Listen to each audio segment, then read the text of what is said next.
김종배 시선 집중. 여러분 안녕하십니까? 김종배입니다. 최근 한국인 이민자들의 이야기를 다룬 넷플릭스 드라마 성난 사람들이 미국 방송계의 최고 권위를 자랑하는 에미상 시상식에서 8개 부문을 휩쓸었습니다. 성난 사람들을 비롯해 최근 한국 문화가 미국 내에서 큰 인기를 누리고 있는데요. 그 이유는 무엇인지 일부에서 이야기 나눠보고요. 공유 킥보드 사업을 운영하던 미국의 버드사를 비롯해 공유 경제를 모델로 하던 기업들이 잇따라 파산을 신청하고 있습니다. 여기에다가 숙박 공유 사업을 운영하고 있는 에어비앤비도 세계 각국의 강한 규제 속에 어려움을 겪고 있는 것으로 알려졌는데요. 2부에서 공유 경제의 현재와 미래에 대해서 이야기 나눠봅니다. 1월 20일 토요일 김종배의 시선집중 광고 듣고 시작합니다.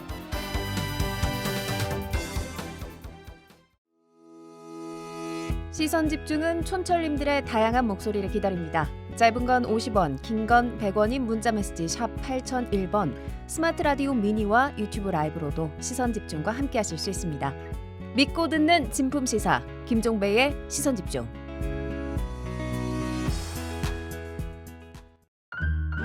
아침을 깨우는 이슈들 같이 들으실래요? 사람 냄새 나는 우리들의 이야기 토닥토담. 네, 토닥토담 세 분과 함께합니다. 장유미 변호사 모셨고요. 어서 오세요. 네, 안녕하세요. MC 장원 모셨습니다. 어서 오세요. 네, 안녕하세요. 그리고 최민석 작가도 함께합니다. 어서 오세요. 네, 안녕하세요. 네. 자, 오늘도 어김없이 주제와 관련된 오디오 듣고 이야기 시작하겠습니다. And the Emmy goes to Lee Sung-jin for Beef. 한국계 이성진 감독과 한국계 배우, 제작진이 만든 넷플릭스 드라마 성난 사람들. 작품상과 감독상, 각본상, 나무 여우주연상까지 8개 부문을 휩쓸었습니다. 골든글로브와 크리틱스 초이스, 에미상까지 주요 시상식에서 들어올린 트로피만 이미 15개에 달합니다. 2019년 영화 기생충에 이어 2021년 영화 미나리, 2022년 오징어 게임까지 한국 콘텐츠들이 철옹성처럼 여겨졌던 골든글러브와 아카데미, 에미상을 넘으면서 한국계가 주축인 드라마 성난 사람들도 할리우드 중심에 설 수 있었다는 분석입니다. 미국 언론들은 성난 사람들이 자신들만의 방식으로 주류 문화를 새롭게 정의하고 있다고 평가했습니다. 네. 혹시 보셨습니까? 저는 봤습니다. 오, 어때요? 저는 이제 처음에는 볼 생각이 없었는데 너무 많은 상을 타길래 보게 됐는데요. 굉장히 재미있어요. 그리고 저는 그 드라마가 한 10부작으로 되고 한 3, 40분이라서 그렇게 길지는 않거든요. 그런데 김영하 작가가 예전에 아마 문학을 드라마가 대체하고 있다 뭐 이런 취지의 이야기를 한 적이 있었는데 그런 느낌을 받았어요. 끊임없이 이야기가 좀 정교하고 풍성하게 이어지는 그 부분에 되게 작품성이 좋다라고 많은 사람들이 평가한 게 아닌가 이런 생각이 들었습니다. 우리 M장은 보셨습니까? 네, 보고 있습니다. 아직 다 보지 못했고. 그래요? 네. 어떻던가요? 네, 일단 그 초반에는 조금 진입장벽이 있습니다. 이 K 드라마 전형적인 K 드라마 서사 구조하고는 조금 다르거든요. 그리고 초반에 이제 분노 유발 포인트가 좀 있어요. 네. 그래서 진입장벽이 좀 있는데 한 초반에 1, 2회 정도만 넘어가시면 그 다음부터는 시간 순삭이더라고요. 일단 재미가 있습니다. 네. 근데 자, 우리 최민석 작가님은 저는 말씀하신 그 1, 2회를 넘어가야 된다고 했잖아요. 지금 2회에서 정체적이시고 정체적이고 그것만 넘어가시면 괜찮습니다. 사실 저는 이 드라마가 나왔을 때부터 봤어요. 진짜? 처음. 예, 그래서 아직까지 이제 2회에 머물러 있는데 왜냐하면 미국에 사는 그 제 친구가 있습니다. 한국 교포의 삶을 너무 잘 그려냈다면서 네. 추천의 긴 편을 그 SNS에 올렸더라고요. 말 그대로 이민자들이 엄청 공감하는 네. 그러니까 자기가 겪은 생활과 자기가 그 느끼고 있는 감정이 이 드라마에 많이 담겨 있고 자기뿐만 아니라 주변에 많은 그 이민자들이 이 드라마에 공감을 하고 있다는 거예요. 그래서 시작을 했다가 이번 기회를 삼아서 상 많이 탔다고 해서 다시 한번 정주행해 보려고 합니다. 네. 그래서 오히려 진짜로 한국에 살고 있는 한국인들한테는 진입장벽이 좀 있어요. 좀 낯설고. 네. 근데 이제 이민자분들한테는 좀 더 정서적으로 공감할 만한 포인트가 굉장히 많아서 예. 더 미국 본토에서 인기가 많은 것 같더라고요. 근데 여기서 우리가 좀 한번 일단 그 구획 정리라고 해줄게. 이게 K 컬처라고 볼 수 있는 겁니까? 무슨 얘기냐면 제가 K컬처를 볼 수 있냐고 여쭤보는 이유가 네. 지금 한국식 어떤 제작 시스템에 의해서 제작이 돼서 수출이 된 건 아니잖아요. 네. 그죠? 저는 K 문화가 녹아 있는 사실상 융합된 미국 작품이다. 이렇게 보고 있습니다. 왜냐하면 사실 우리는 그 한민족 정서가 되게 강하기 때문에 한국계 미국인이 예컨대 뭐 큰 메이저 대회에서 우승을 했다. 그러면 보도를 많이 하거든요. 맞아요. 예전에 이제 뭐 미셸 리 선수라든지 뭐 아무튼 그 NFL에서도 예전에 또 그 혼혈 그 한국계 미국인이 있었는데 맞아요. 예. 그때도 막 그 한국 피해 승리다 이런 식으로 조명을 하기 때문에 넓게 보자면 그런 맥락이 좀 있고 그런데 이제 한국에서 주목하고 있는 이유는 이 작품에 한국 문화가 많이 녹아 있다는 거죠. 그렇죠. 그러니까 주인공이 부모님이랑 영상을 할 때 뭐 카카오 영상 통화를 한다든지 아니면 주인공이 혼자 한식당에 가서 깍두기를 먹고 또 거기서 설렁탕 먹을 때 깍두기를 먹고 또 한인교회 가서 뭐 전 여자친구를 만나고 그러니까 그 삶이 그러니까 한국인의 정서와 동떨어질 수 없는 그러니까 약간 섞여 있는 삶인데 미국인들은 사실은 이민자의 나라다 보니까 이건 역시 미국 문화다라고 받아들이는 그러니까 여기서 이제 K컬처라는 게 그러니까 K 제작은 아니지만 컨텐츠의 내용이 K 그러니까 문화이니까 정서가 들어있다. 그렇죠. 그러니까 K 문화에 대한 어떤 미국의 어떤 그 주목 이제 이렇게 봐야 된다는 거죠. 이렇게 이제 그렇게 놓고 이것도 이제 K컬처 이제 범위 안에 들어가는 거 아니에요. 이렇게 이제 이해를 정리하면 될 것 같은데 그럼 미국인들이 왜 그러면 이 K컬처에 주목하고 빠져드는 걸까요? 그 이유는 뭘까요? 일단 그 대한민국 소비자들의 소비 성향에 대해서 조금 주목할 필요가 있는 것 같아요. 그래요? 굉장히 까탈스러운 소비자입니다. 취향도 굉장히 빠르게 변화하고요. 계속 새로운 것을 요구하다 보니까 외국에 있는 게임 회사들도 그렇고 그리고 컨텐츠 제작하는 회사들도 한국 시장을 주목하는 이유가 사실 시장의 규모 자체는 크지 않아요. 그런데 테스트베드로 꼭 한국 시장을 주목합니다. 그래서 하는 얘기가 뭐냐면 한국에서 먹히면 전 세계에서 먹힌다. 워낙 소비자들이 까탈스럽기 때문에 이제 그런 소비자들을 상대로 계속해서 뭔가를 제작해 오던 한국 제작자들의 이 단련된 숙련도가 있습니다. 그래서 거기서 오는 이야기 구조의 탄탄함 그리고 만듦새, 완성도 높은 만듦새 이런 것들이 이제 세계적으로 주목을 받기 시작했죠. 그 외에는 여러 가지 운적인 요소들도 포함되어 있어요. 쉽게 말하면 지옥 훈련을 거친 엄청난 대고. 그러니까 지금 이제 M장님께서 말씀하신 거는 이제 우리 순수 제작 K 드라마 여기 워낙 이제 비판과 감시 기능이 강화된 영역이니까 그렇고 오늘 얘기하는 이 성난 사람들은 미국에서 제작한 거잖아요. 그러니까 미국 사회뿐만 아니라 이제 서구권 사회에서 주목하는 이슈가 젠더, 레이스, 클래스인 거죠. 그러니까 대부분 이제 뭐 칸느나 아카데미나 이렇게 상을 주는 데서는 작품성과 혹은 이제 흥행성을 다 같이 보는데 젠더나 레이스의 손을 들어주기에는 그쪽이 주목하기에는 이게 너무 첨예한 이슈라는 거죠. 왜냐하면 아직도 블랙 라이브스 매터 이런 이슈 그 시위가 계속 일어나고 있고 젠더 갈등도 사실 오프라인에서는 그렇게 안 심해 보이지만 온라인에서는 진짜 하나의 전쟁이거든요. 근데 클래스는 조금 달라요. 사람들이 클래스에 대한 그러니까 계급에 대한 의식은 갖고 있지만 이 로우 클래스 그러니까 서민 계층에서 그 부유층에 대한 반감은 갖고 있을지라도 누구나 특히 미국 같은 나라에서는 자기도 상위 계층으로 올라갈 수 있다는 꿈을 갖고 있거든요. 그러니까 이게 완전히 다른 이슈들처럼 충돌하는 영역이 아니라 조금 복잡한 영역이에요. 그래서 이 계급에 관한 이야기를 다루면 굉장히 주목하고 손을 들어주는 편인 거죠. 기생충도 그랬던 거고. 그러면 이제 미국인들 입장에서 한국인 이민주는 소수 인종 중에 한 부류, 마이너리티죠. 한 부류에 불과하지만 그러니까 예민함이라고 할까요? 이런 점에서 좀 덜하고. 거기다 계급이라고 하는 문제를 섞어 들어갈 수 있는. 그렇죠. 그리고 흑인 사회만큼 많이 다뤄지지 않았고 네.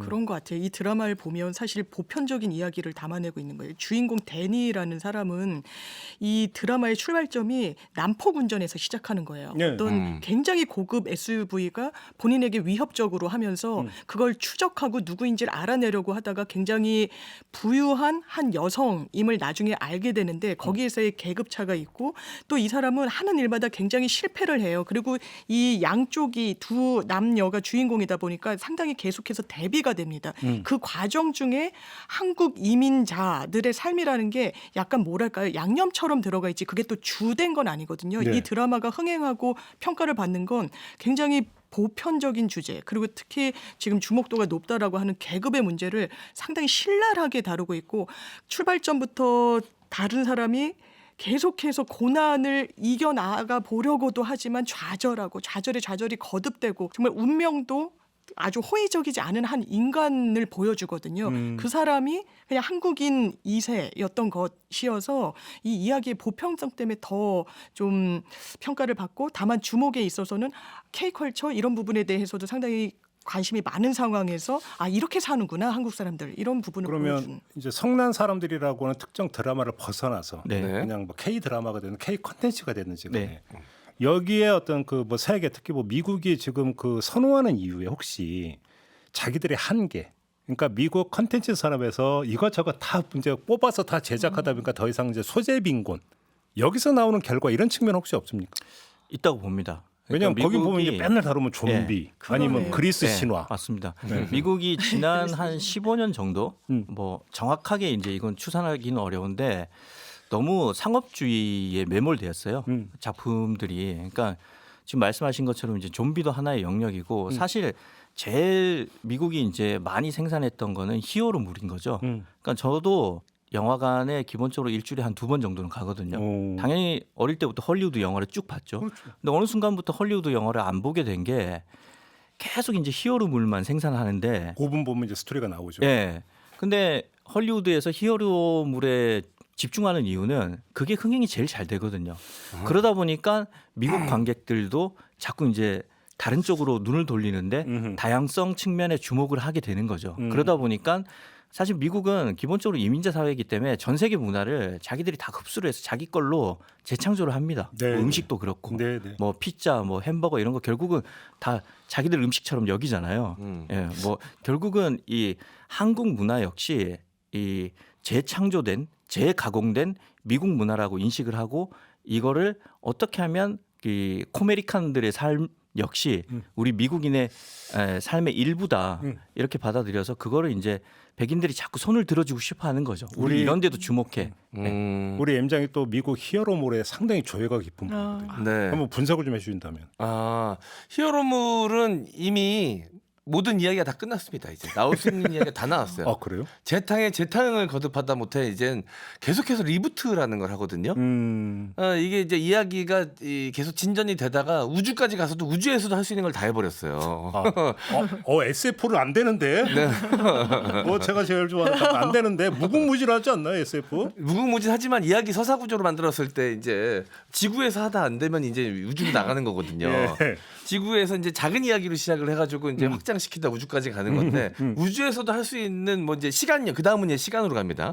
이제 그래서 이제 모든 이야기가 다 끝나서 더 이상 할 얘기가 없어가지고 결국은 뭐 DC도 그렇고 뭐 리부트라는 걸 하면서 처음부터 다시 시작하겠다. 결국 그 얘기는 뭐냐면 이제 더 이상 할 수 있는 이야기에 고갈이 왔다라는 뜻이거든요. 네. 네. 근데 한국 이야기는 K컬처라고 불리는 여러 가지 컨텐츠들의 특징은 허황된 이야기를 별로 좋아하지 않아요. 한국인의 취향상 그렇습니다. 그래서 굉장히 삶에 착 붙어 있는 삶 밀착형 이야기들을 좀 많이 해요. 그런 거에 좀 특화돼 있습니다. 그러니까 이제 미국에서는 미국 컨텐츠의 활로를 이런 방향성에서 보고 있는 거죠. 그래요. 근데 저는 이제 그래서 그거 봤어요. 이제 그 K 좀비가 등장하지 않습니까? K 좀비 네. 막 있었죠. 뛰어다니는 네. 킹덤이라는 드라마에서 그러니까. 다뤄졌었죠. 한복 입고 뛰어다니고. 그러니까 이 좀비에 익숙한 미국의 어떤 그 소비자들이 K 좀비를 보면서 어떤 생각을 했을까? 신선하다고 생각했을 것 같은데요.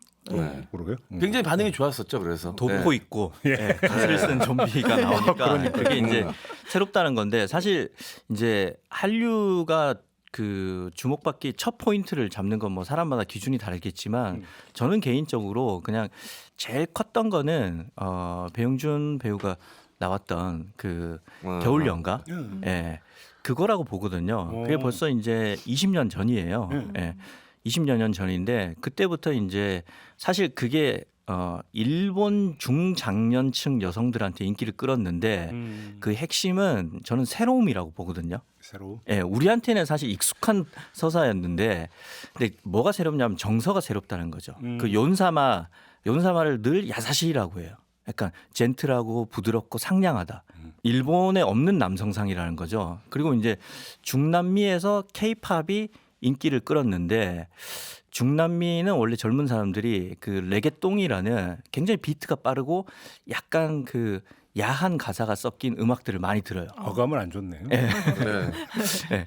근데 이제 그게 젊은 사람들 사이에서는 너무 지겹다. 반감이 있었는데 케이팝이 조금 미소년들이 나와서 군무를 딱딱 맞춰주니까 신선한 거죠. 그러니까 겨울 연가도 일본의 관점에서 볼 때는 새로웠고, 예, 케이팝도 그 보이그룹, 걸그룹들이 새로웠고, 우리한테는 익숙했지만 그게 늘 새로웠다는 겁니다.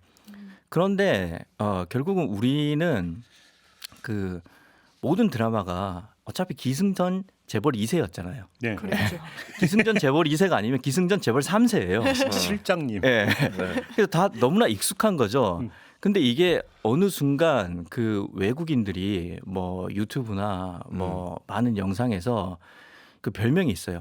카페 배땡식 엔딩이라고 김조한 씨의 그 You Are My Girl 그걸 깔면서 이게 나오면서 그 카페 배땡 그 카페 로고가 나오면 K 드라마는 끝난다는 거죠. 그런 식으로 이제 K 드라마에 대한 패러디, 밈을 많이 만들어내는데 저는 그게 사랑해줘서 한편으로는 반가우면서 한편으로는 아 이게 위기다라는 생각을 했어요. 왜냐하면 예, 그만큼 익숙해졌다는 거거든요. 바로 그 새로움은 영원히 새로울 수 없잖아요. 그렇죠. 그때 K 드라마가 이제 장르 지금 말씀하신 좀비나 뭐 K 히어로, 예, 뭐 무빙 이런 걸 보면 뭔가 뜨거운 정서에 기반한 새로움에 눈을 돌리면서 조금 연장된 감이 있다. 저는 이렇게 봅니다. 혹시 뭐 임꺽정, 홍길동 이런 모델을 세계화하는 방법은 없을까요? 그것도 뭐 새롭게 보일 수는 있겠죠. 일찜에도 있고. 예, 시도는 해봐야겠죠. 네. 그래서 지금 한참 뭐 잘 되고 있는데 벌써부터 뭐 위기론을 이야기한다는 거에 대해서 불편해하시는 분들이 계실까봐 좀 걱정스럽긴 한데 또 그런 부분도 이야기를 하지 않을 수 없으니까 사실 좀 걱정되는 부분은 있어요. 잘 팔리는 소재인 건 확실한데 그냥 소재로 머물 것인가에 대한 고민은 좀 필요하거든요. 컨텐츠 생산자로서는 지금 각광을 받고 있고 주목을 받고 있지만 중간 그 사이에서 돈을 버는 유통업자들은 사실 다 미국 자본이거든요. 사실 오징어 게임이 K 컨텐츠라고 대표격으로 불리면서 굉장히 많이 이슈가 됐지만 돈은 넷플릭스가 다 벌어갔어요. 그렇죠. 네. 근데 보면 미나리도 결국은 미국 자본으로 제작이 됐고, 그렇죠. 이 성난 사람들도 미국에서 미국 자본으로 만들어졌지만 소재로 한국 이민자들이 사용이 된 겁니다. 네. 근데 이제 한국 사람들은 거기에 이제 한국인을 관련된 소재가 들어갔다는 것만으로도 이제 K컬처로 분류하면서 많이들 기뻐하시고 좋아하시들 하시지만 여기서 끝나서는 안 된다. 이제는 K 플랫폼이 나와야 되거든요, 사실. 그래서 이 K 플랫폼을 통해서 다른 나라 문화를 또 우리나라화 시켜서 다시 역수출시킬 수 있는 또 재생산 구조가 만들어져야 되는데 거기까지 갈 수 있느냐에 대해서는 아직까지 전망이 이렇게 밝지는 않습니다. 원래 그 이후는 제일 잘 나갈 때 준비해야 된다 이런 말이 있으니까 뭐 지금 M장의 말씀은 그런 것 같은데 마지막으로 제가 최민숙 작가께 하나 여쭤볼 게 있는데 소설가시잖아요. 네. 근데 지금 그 K 컨텐츠 언제부터라고 딱 뭐 하긴 뭐지만 원작이 만화에서 가져오는 게 되게 많아졌잖아요. 네. 이 현상은 어떻게 평가하세요? 사실 저는 인간은 기본적으로 그 이야기를 좋아하는 존재라고 생각을 하거든요. 그러니까 보통 우리가 이제 식욕, 성욕, 수면욕을 인간의 3대 욕구라고 말하는데 저는 4대 욕구가 need to communicate라고 생각을 해요. 소통 욕구. 여기에서는 이제 이야기를 소비하고 싶은 욕구가 있는 거죠. 옛날에는 그 중심이 소설, 문학이었다면 사람들이 이제 소설을 잘 안 읽게 된 대신 그 이야기에 대한 욕구가 있기 때문에 그게 한때는 웹툰으로 넘어갔어요. 그렇죠. 그래서 이제 웹툰을 굉장히 많이 받고 유능한 인재들이 웹툰 작가로 많이 이제 활동을 하게 됐고 그러다가 이제 뭐 코로나 때문이기도 하지만 이제 OTT가 전 세계적으로 확산이 되면서 결국은 이제 유능한 인재들이 드라마 쪽으로 가게 되는 거죠. 뭐 영화는 죽고 이제 드라마가 뜨고 이런 건데, 그러니까 결국은 이야기를 소비하고 싶은 욕구는 늘 총량처럼 정해져 있다고 생각을 해요. 어디서 공부했냐? 예, 그렇기 때문에 영화나 드라마의 원작이 예전에는 소설에서 왔지만 웹툰에서 오는 거고 지금 이제 웹소설에서 많이 오고 있습니다. 그래서 결국은 돌고 돌다 보면 그게 어디에서 오건 간에 사람들은 늘 어떠한 형식으로든지 네. 이야기를 소비할 거다 그렇게 생각합니다. 알겠습니다. 자, 첫 번째 주는 이렇게 마무리하고요. 잠시 전하는 말씀 듣고 두 번째 주제로 넘어가겠습니다.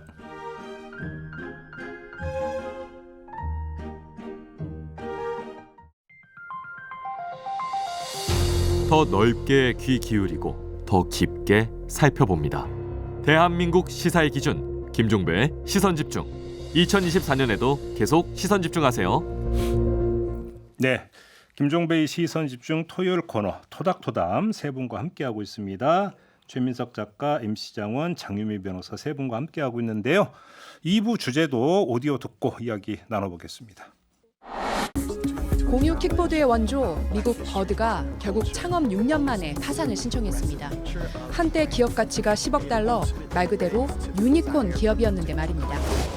이탈리아 유명 관광지인 피렌체는 관광객들이 많이 찾는 역사지구 안에선 숙박 공유업체의 신규 임대 영업을 제한했습니다. 집주인들이 너도 나도 관광객을 상대로 집을 내놓으면서 정작 지역 주민들이 거처를 구하기가 어려워졌기 때문입니다. 세계적 관광지인 뉴욕도 숙박 공유 규제법이라는 초강수를 뒀습니다. 뉴욕시는 과도한 임대료를 잡고 지역민의 거주 환경을 개선하기 위해선 숙박 공유 사업을 제한할 수밖에 없다는 입장입니다. 코로나 팬데믹을 거치면서 위워크와 버드가 파산을 신청하는 등 일부 공유 플랫폼 기업들의 거품이 꺼지면서 공유 경제 자체에 대한 재평가가 진행되고 있습니다. 네, 2부 주제는 위기에 빠진 공유 경제인데요. 일단 개념 정리부터 좀 하고 네. 넘어갈 필요가 있는 것 같습니다. 공유 경제 어떻게 정리할 수 있을까요? 이게 공유 경제가 협업 소비 뭐 이렇게도 불리는데요. 네. 일단 개념 자체가 생긴 건 2008년도에 하버드 교수 로렌스 레식에 의해서 만들어졌다라고 합니다. 이렇게 사용하시면 될 것 같아요. 일단 내 재화 한정된 내 돈으로 편리를 누리고 싶은 사람들이랑 내 물건 돈, 시간 이런 부분들을 이용해서 남들과 나눔으로 인해서 내 수익으로 창출하겠다라는 겁니다.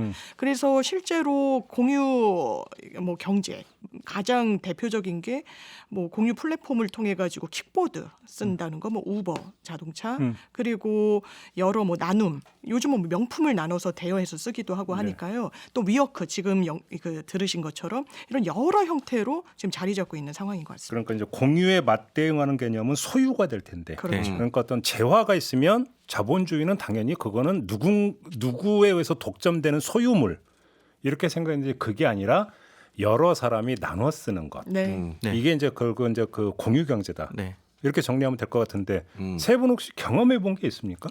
많죠. 저는 저번에 이제 제가 처음 나왔을 때 가족들과 한 5달 가까이 여행을 했다고 말씀드렸는데 그때 이제 공유 경제의 모델인 에어비앤비가 이제 공유 숙소잖아요. 그렇죠. 예, 거기를 많이 사용을 했죠. 그리고 다니면서 저는 계속 소설을 써야 되기 때문에 공유 오피스도 많이 이용을 했고 그리고 어디 이동을 할 때 공유 바이크, 자전거 그런 것도 많이 이용을 했죠. 예. 한국으로 치면 따릉이. 그렇죠. 예. 그런 거. 예. 우리 M장은 뭐 경험해 보셨어요? 저도 이제 공유 자전거 많이 이용합니다. 동네 다닐 때 사실 차로 가기엔 좀 애매한 거리 같은 경우에는 공유 자전거 이용하면 굉장히 간편하게 이동할 수 있거든요. 그래서 저는 이제 회사하고 집 거리가 좀 걸어가기엔 좀 애매하고 차를 가져가기에는 가깝고 그런 거리라 공유 자전거를 좀 많이 이용하는 편이긴 합니다. 우리 장 변호사님 뭐 이용하실 거 있어요? 저는 곰곰이 생각을 해봤는데요. 아니 저는 이런 플랫폼도 잘 쓰진 않거든요. 그리고 자전거를 못 타요. 좀 무서워서. 네? 무서워요? 못 배웠어요. 넘어질까봐. 그래서 내가 그럼 공유? 그러니까 도서관 저희 동네에 좀 큰 그 구립 도서관이 있거든요. 그래서 거기를 자주 가는 거가 이게 혹시 공유 경제인가 했는데 또 찾아봤더니 기본적으로 공유 경제 개념은 재화가 넘치는 상황에서 이거를 사실상 독점하고 있는 사람이 좀 나눠 쓰는 개념이 있다고 해서 도서관과는 좀 거리가 있다라고 하는데 저는 도서관 이용하는 거, 또 렌트카 정도 쓰는 거. 그러니까 사실은 공유 경제면 우리 그러니까 가장 그 오래된 기억은 카풀 뭐 이런 거 아닙니까? 카풀이죠. 네. 그렇죠. 네, 그리고 뭐 요즘은 그 빌라의 주차장을 낮에 이제 쓸 수 있도록 하는 거. 그것도 보면 공유 경제에 해당이 그런 것도 되는 거죠. 요즘 예. 나오고 있습니다. 그거 되게 좋은 거다. 그건 좋죠. 낮엔 비니까. 거주자들이 예. 출근하고 없는 사이에 예. 그렇죠. 통 갖다 놓고 주차 금지 이런 거 말고, 그죠? 그 좋은 시도인데요. 네. 그럼 저녁 때 호프집 운영할 때 낮에 쉬니까 낮에는 또 이렇게 점심 밥집으로 운영하는데도 비슷한 개념인가? 그거는 좀 아니고. 아닌가요? 그거는 이제 낮에도 벌어보겠다. 예. 그거는 공유가 아니라 다용도. 네. 다른데 또 이렇게 주고 그러죠. 현명한 멀티 유즈. 그렇죠. 예. 다용도 활용. 근데 왜 공유 경제가 갑자기 이렇게 그 위기에 빠진 거예요? 그런데 그러면? 일단은 여러 가지 이유가 있겠지만 위워크 파산이 제일 큰 것 같고요. 예, 그리고 이제 파리에서 파리 시민들이 퀵보드를 반대한다. 퀵보드가 사실 우리나라에서도 좀 문제가 됐었어요. 그러니까 여러 가지 오명들이 있죠. 일명 뭐 퀵라니라고 해서 고라니가 갑자기 이렇게 탁탁 튀어나오잖아요. 그러니까 운전자 입장에서는 막 모골이 당연해지는. 그렇죠. 네. 그러니까 퀵보드가 갑자기 사각지대에서 탁탁 튀어나오니까 사람들이 그게 이제 너무나 위험하다. 그걸 이제 파리 시민들도 느끼는 거고, 또 이게 공유 경제의 원래 취지에 맞게 하려면 가격이 되게 합리적이어야 되거든요. 그렇죠, 당연히. 근데 이게 의외로 꽤 비싸다는 거예요. 어허. 제가 금액을 정확히 한번 조사를 해야 봤는데 10분의 5유로 파리에서는 10분에? 10분의 5유로. 와, 왜 이렇게 비싸요? 비싸죠. 그래서 5유로면 한 7,000원 이쯤 되는 거 아닙니까? 그러니까 이 정도 7,000원 되는 거죠. 10분에? 예. 그러니까 이 정도면 지속 가능성이 떨어지는데. 너무 그러니까 심하다. 공유 경제의 원래 목적이 우리가 소비를 적게 하고 한정된 재화를 같이 나눠 씀으로써 그렇죠. 사실은 그 지구를 더 아껴 쓰자는 데도 큰 목적이 있는 거거든요. 이건 그냥 사업에 기반한 거 아니냐. 그래서 그런 이유로 이제 공유 경제의 원래 철학이 위협을 받으면서 좀 반대 의견들이 많아진 거죠. 이러면 퇴출 당할 수 있죠. 네. 이렇게 비싸 버리면. 네. 그렇죠? 근데 위워크가 또 파산하게 된 데는 사업 그 비즈니스 모델 자체를 잘못 설정했다 이런 이야기도 나오더라고요. 왜냐하면 한국에서는 상당히 유사한 공유 오피스가 승승장구하고 있다라는 거예요. 그래서 한국형 모델에 주목해야 된다 이런 이야기도 나오는데 일단 위워크 같은 경우에는 매출이 엄청 늘 때마다 임대료도 같이 상승을 한다라는 겁니다. 그리고 시설 운영비. 그래서 이문이 사실상 남지 않는 구도로 어떻게든 좀 연장을 하려고 하다 보니까 수익의 창출에 실패했는데 한국형 공유 오피스는 거기에 부가해가지고 뭐 인테리어든 아니면 무슨 플랫폼 제공이든 클라우드 제공 이렇게 더 본인들 수익을 낼 수 있는 그런 장치들을 가져가서 그나마 좀 오래 좀 생존하고 있다라는 진단이 있더라고요. 제 지인 SNS에서 좀 유의미한 포스팅을 하나 봤는데 별건 아닌 것처럼 올린 거긴 했는데 공유 오피스를 쓰던 사업가였어요. 그런데 이 임대료가 싸지면서 부동산의 이제 이 가격 하락으로 인해서 이제 임대료도 많이 싸지지 않았습니까? 그러면서 이제 사무실을 하나 구한 거죠. 그러면서 굉장히 감격스러워하면서 포스팅을 했어요. 그렇죠. 그러니까 지금 이제 내 집 장만한 거 비슷한 거죠. 그런 거죠. 이게 어엿한 사무실이 생겼습니다. 드디어 공유 오피스를 벗어나 어엿한 제 사무실이 생겼습니다. 더부살이하다가. 네. 그러니까 공유 경제를 결국은 사용하는 사람들도 탈출의 대상으로 생각하고 있는 거예요. 전 처음에 공유 경제가 이슈가 된다 그럴 때도 버티기가 쉽지 않겠다. 처음에는 신기하고 그러니까 사람들이 많이 쓰겠지만 기본적인 사람들의 본능을 약간은 거스르는 측면이 있거든요. 사람들은 기본적으로 소유욕이라는 게 있습니다. 내 거. 그렇죠. 우리나라 사람들이 우리 개념을 좋아하지만 우리 집, 우리 아빠, 우리 엄마 이렇게 다 우리나라 다 우리라는 표현을 쓰지만 그런 표현을 쓰는 데는 기본적으로 내 거인 상태에서 우리라는 표현을 쓰거든요. 내 집이니까 우리 집이 될 수 있는 거고요. 내 아빠고 내 엄마니까 우리 엄마, 우리 아빠가 되는 겁니다. 그러니까 기본적으로 내가 소유하고 싶은 욕망을 갖고 있거든요. 그러다 보니까 이게 쓰면서도 결국은 여길 벗어나서 내 거를 갖고 싶은 욕망이 일단 기본적으로 있고 렌트카 수명이 굉장히 짧다는 거 알고 계세요? 그래요? 여러 사람이 쓰다 보니까 막 씁니다. 그리고 간단한 예로 우리 집 화장실이 깨끗합니까? 공용 화장실이 깨끗합니까? 그거는 약간 사람마다 다르지. 다른데 보면 그래도 우리 집 화장실을 더 깨끗하게 관리하잖아요. 그 막 써요. 예. 그러다 보니까 관리에 어려운 측면도 있고. 외국인이 와서 제일 놀라는 것 중에 하나가 공용 화장실이라고 하던데. 우리나라는 이제 청소가 잘 돼 있으니까 그렇긴 한데 공원이나 이런 데 있는 건 지자체에서 관리하는 건 잘하는데 건물이나 이런 데 있는 거는 좀 관리가 그건 제가 공감해요. 네, 맞아. 더 얘기하면 안 되는 거예요. 넘어갑시다. 네. 그리고 이제 경쟁이 너무 치열해졌어요. 우리나라가 IT 강국이어서 K 콘텐츠가 그걸 기반으로 성장한 것도 있지만 반대 측면으로 한번 이슈가 되면 급성장을 합니다. 그래서 이 공유 자전거나 공유 킥보드 이거 어플 보면 벌써 몇 년간 수십 개가 나타났습니다. 그러니까 이 선택의 폭이 너무 넓어졌어요. 그래서 이게 도시의 흉물이 돼가고 있어요. 자전거가 색깔로 구분하거든요, 보통 회사마다. 그러니까 색깔의 자전거들이 그 어떤 길가에 엄청나게 많이 세워져 있으니까 사람들이 인식도 안 좋아지기 시작한 거죠. 아우 흉물 이렇게 된 겁니다. 인식도 안 좋아진 거죠. 조금 전에 최 작가님이 말씀하신 예를 들어서 뭐 그 킥보드 같은 경우 이제 그 예를 들어 주셨는데 결국은 나오는 문제가 공유라고 하는 거와 수익이라고 하는 것의 충돌. 네. 그죠? 공유라고 하는 것이 갖고 있으면 어떤 공공성을 강조하면서 말 그대로 유지 운영되는 수준에서 이게 가격이 책정이 돼서 공급을 해줘야 되는데 사업 주체가 민간이 되다 보니까 수익성을 계속 올리려고 하다 보니까 이 공공성이 갈수록 그것도 쇠퇴해버리는 여기서 그러니까 발생하는 문제. 공유 경제의 지속 가능성의 핵심은 결국은 기존 시장의 질서를 해치지 않느냐. 그렇죠. 이게 첫 번째고 두 번째는 현실적으로는 가격 경쟁력입니다. 그렇죠. 그러니까 일단 그 킥보드 같은 경우는 기존의 교통 질서를 해치거든요. 그리고 보행 질서도 해쳐요. 예. 그러니까 그걸 가끔 이제 새벽에 오다 보면 그렇죠. 뭐 깜짝깜짝 놀라요. 교통 질서라고 이제 통틀어서 말씀드린 거고. 그다음에 에어비앤비에 대한 그 에어비앤비는 왜 그러는 거예요? 지역 거주민들의 반발이 되게 심한데 사실 에어비앤비에서 어떤 숙소를 하나 빌리려고 보면 그 숙소 호스트가 가지고 있는 다른 숙소도 보여줘요. 요즘은 한 호스트가 많은 경우 20개를 가지고 있습니다. 그게 사업인 거예요. 근데 보통 이 숙소들이 어디에 있느냐? 유럽의 올드타운 구도심에 있는 거죠. 그러면 이 구도심에서 누군가가 독점적으로 막 집을 10몇 채, 20채 이렇게 임대를 해서 자꾸 관광객들한테 빌려주면 임대료가 더 상승하는 거죠. 그러니까 원주민들은 거기서 이제 쫓겨날 수밖에 없는 건데 결국 이제 에어비앤비 때문에 젠트리피케이션이 일어난다는 거죠. 아하. 이게 이제 기존의 시장 질서를 해치는 거죠. 그 한때 이 우버가 들어올 때 또 기존에 이제 운수 사업자들이 반대를 많이 했거든요. 그랬죠. 큰 논란이. 그건 역시 시장 질서를 해친다는 거죠. 그러니까 이 공유 경제가 원래 철학에 맞게끔 지속되려면 기존의 시장 질서를 덜 해쳐야 되고 상생을 해야 되고 두 번째는 지금 우버는 잘 됩니다. 우버는 왜 잘 되냐? 결국 우여곡절은 많았지만 싸요. 외국에서 택시를 타는 것보다 우버를 타는 게 훨씬 더 쌉니다. 위워크는 왜 잘 안 됐느냐?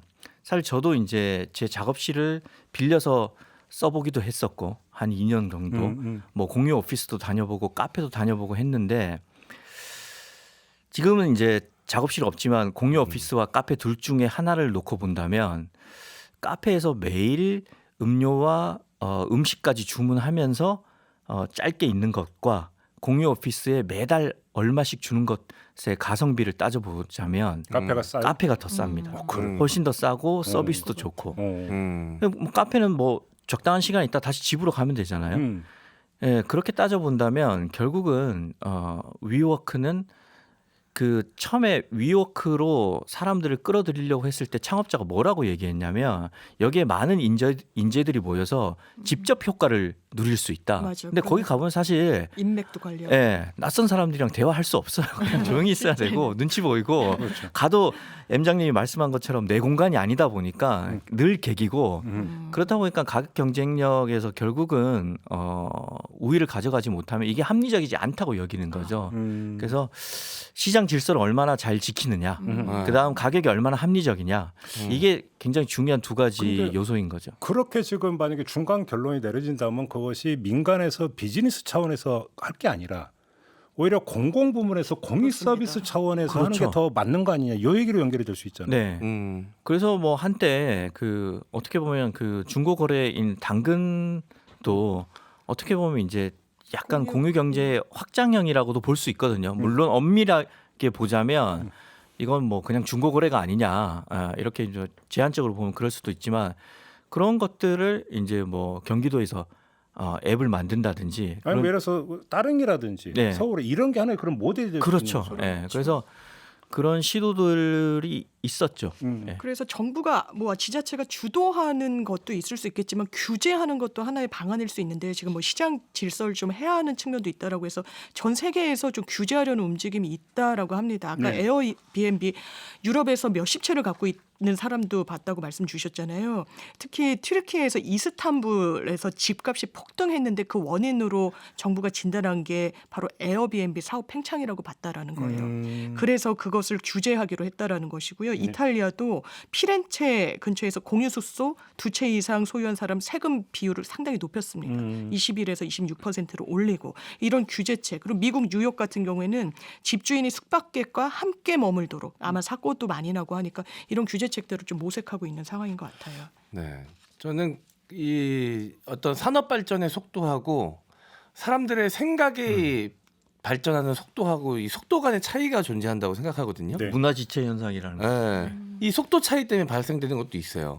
사람들이 이 공유 경제에 대해서 받아들이고 이용자도 이 기본적으로 갖춰야 될 덕목 같은 것들에 대해서 제대로 인식하고 교육되기 전에 이 산업이 너무 커져 버렸습니다.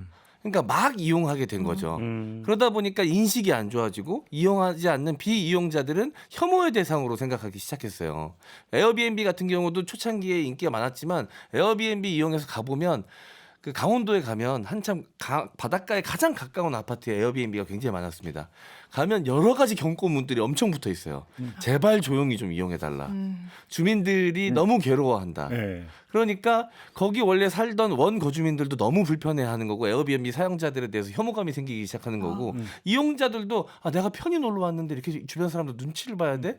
이용자도 불편함이 생기고 그런데 이 계속 에어비앤비 숫자는 늘어나고 사람들이 받아들이는 인식의 속도 발전은 더딘데 산업의 발전 속도는 너무 빠른 거죠. 그러니까 사실 근데 공유 경제라고 한다면 엄밀한 의미에서 본다면 사업화된 공유 경제가 아니라 조합 형태로 운영되는 것이 사실 어찌 본다면 원초적인 형태라고 봐야 되는 거 아닌가요? 뭐냐면 그 재화를 공급하는 사람들이 곧 또 재화를 소비하는 사람들이 되어버리는.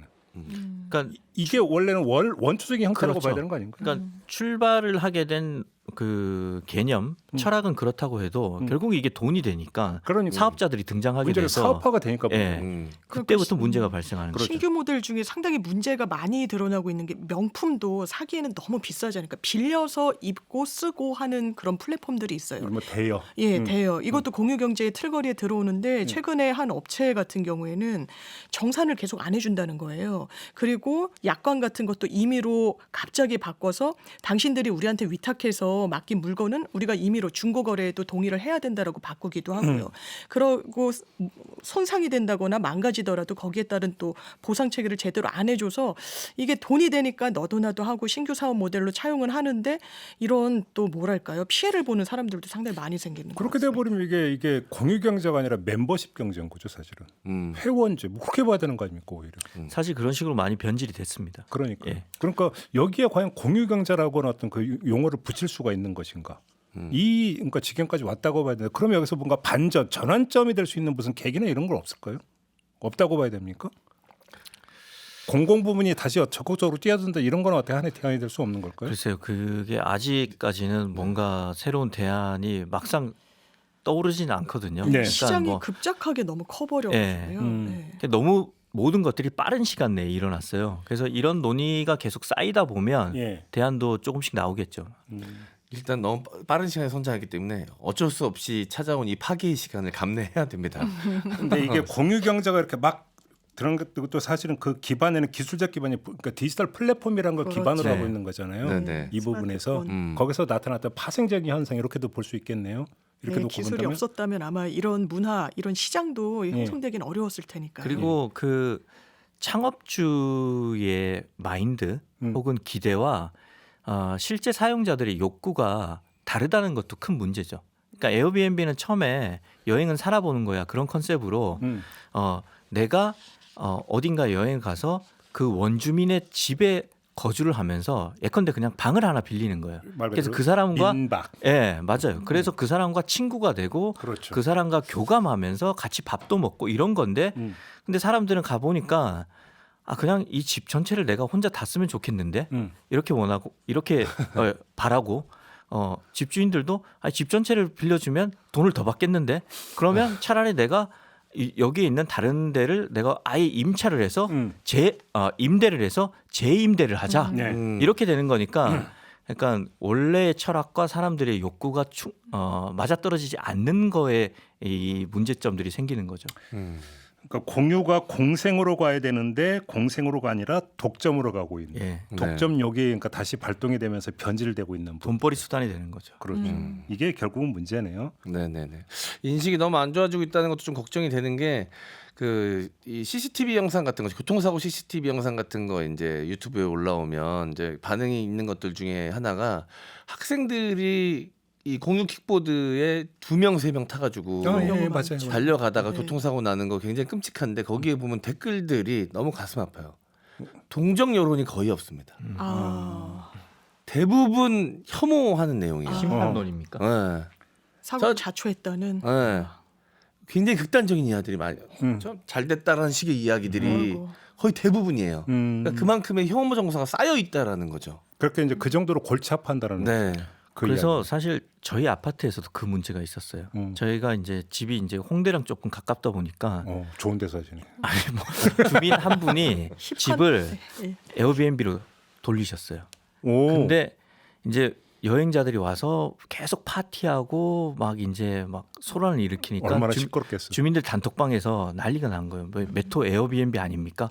결국은 그래서 그분이 에어비앤비를 안 하기로 하고 이사를 가셨어요. 아파트에서 그렇게 했다고? 예. 근데 저도 지금 어디 숙소로 가면 주인이 늘 메시지로 당부를 해요. 네. 누가 물어보면 그냥 인사만 하고 관광자라고 하지 말라. 주민들이 물어보면 그냥 사는 사람인 그런 것처럼. 혐오 정서가 깔려 있는 거죠. 근데 우리가 너무 나쁜 쪽으로만 얘기한 거 아니죠? 사실 좋기도 좋죠. 모범되는 게 뭐 없어요? 좋죠. 왜냐하면 그 집을 이렇게 빌려주기 때문에 호텔 가면 누가 음식 해 먹을 수 있습니까? 못 해 먹죠. 그리고 이제 장기 여행자한테는 진짜 집을 내주는 물론 사업자들도 있지만 큰 마음에서 베풀어 준 거기 때문에 감사한 일이고 사실